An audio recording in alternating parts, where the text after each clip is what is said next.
കരുവന്നൂർ സഹകരണ ബാങ്ക് കേസിൽ നടപടികൾ വേഗത്തിലാക്കാൻ ഇഡി. ഇതിന്റെ ഭാഗമായി കൂടുതൽ CPM നേതാക്കൾക്ക് നോട്ടീസ് നൽകാനാണ് നീക്കം. CPM തൃശൂർ ജില്ലാ സെക്രട്ടറി MM വർഗീസിന് ഇഡി നോട്ടീസ് അയച്ചു. MK കണ്ണൻ, AC മൊയ്തീൻ എന്നീ നേതാക്കൾക്ക് കൂടി ഉടൻ നോട്ടീസ് അയക്കുമെന്നാണ് സൂചന. കരുവന്നൂർ കേസിന്റെ രണ്ടാംഘട്ട അന്വേഷണത്തിൽ CPIM-ലെ മുതിർന്ന നേതാക്കളെയാണ് ഇഡി ലക്ഷ്യം വെക്കുന്നത്.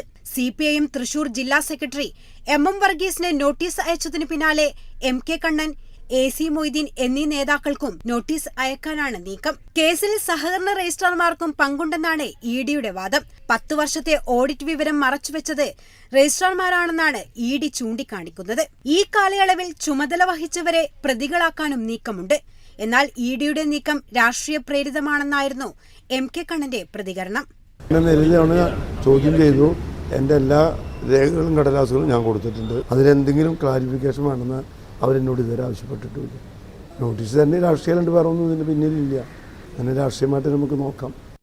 പാർട്ടിക്ക് അക്കൗണ്ട് ഉണ്ടാകുന്നതിൽ എന്താണെന്ന് ചോദിച്ച ജില്ലാ സെക്രട്ടറി MM വർഗീസ് ഇഡിയുടെ ന്യായമായ ആവശ്യങ്ങളോട് സഹകരിക്കുമെന്നും വ്യക്തമാക്കി. Account ഉണ്ടാകാലോ, account ഉണ്ടാവണമല്ലോ. സ്വകാര്യമാകുക എന്ന് പറഞ്ഞാൽ അതല്ല. നമ്മുടെ കയ്യിലുള്ള രേഖ നമ്മൾ കൊടുത്തിട്ടുണ്ട്. ഇനിയും ഉള്ള രേഖ അവരാവശ്യപ്പെട്ട് ഏത് രേഖ ന്യായമായ രീതിയിൽ, ശരിയായ രീതിയിൽ. കരുവന്നൂർ കേസിൽ ഇഡി അന്വേഷണം ഇഴഞ്ഞു നീങ്ങുന്നുവെന്ന് പരാതി ശക്തമായിരുന്നു. വിഷയത്തിൽ ഹൈക്കോടതി പോലും ഇടപെടേണ്ട സാഹചര്യവും ഉണ്ടായിട്ടുണ്ട്.